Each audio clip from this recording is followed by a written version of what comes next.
47வது சென்னை புத்தக கண்காட்சியை நந்தனம் YMCA மைதானத்தில் நாளை முதலமைச்சர் ஸ்டாலின் திறந்து வைக்கிறார்.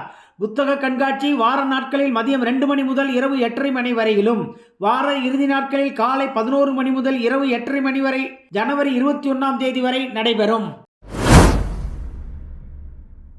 சென்னை கோயம்பேடு பஸ் நிலையத்துக்கு பதில் கிளம்பாக்கத்தில் உள்ள பஸ் நிலையத்திலிருந்து தென் மாவட்டங்களுக்கு பேருந்துகள் இயக்கப்படுகின்றன. இதனால் பேருந்து கட்டணம் ரூபாய் 20 35 வரை குறைக்கப்பட உள்ளது. இது நாள் வரை 2016ஆம் ஆண்டு அச்சிடப்பட்ட 2000 ரூபாய் நோட்டுகள் 97.38% திரும்ப பெறப்பட்டுள்ளது. 2000 ரூபாய் நோட்டுகள் இன்னும் செல்லும். தகுந்த ஆதாரங்களுடன் ரூபாய் 2000 நோட்டுகளை RBI கிளைகளில் மாற்றிக்கொள்ளலாம். தென் மாவட்டங்களில் ஏற்பட்ட கனமழையால் பாதிக்கப்பட்ட இளைஞர்கள் வரும் 6-7 தேதிகளில் நடைபெற உள்ள TNPSC ஒருங்கிணைந்த பொறியாளர் பணிக்கான எழுத்துத் தேர்வுகளில் கலந்து கொள்ளும் நிலையில் இல்லை. எனவே தமிழ்நாடு அரசு இந்த தேர்வுகளை தள்ளி வைக்க வேண்டும் என்று பாஜக மாநில தலைவர் அண்ணாமலை கோரிக்கை வைத்துள்ளார்.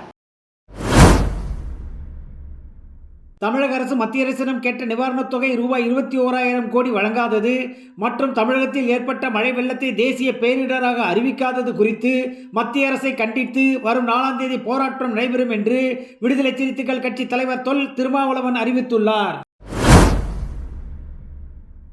UAE கிரிக்கெட் அணியின் கேப்டன் முகமது வாசின் 2023ஆம் கேலண்டர் ஆண்டில் நடைபெற்ற 47 கிரிக்கெட் போட்டிகளில் 101 சிக்சர்கள் அடித்து சாதனை படைத்துள்ளார்.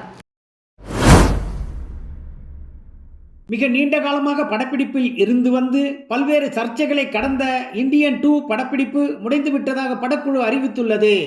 இந்தியன் 2 எப்போ வரும், எப்படி வரும் என கமல் ரசிகர்கள் ஆவலுடன் காத்திருக்கிறார்கள்.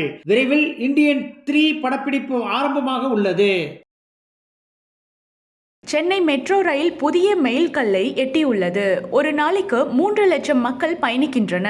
அயோத்தி ராமர் கோவில் வரும் 22ஆம் தேதி பிரம்மாண்டமாக திறக்கப்பட்டுள்ளது.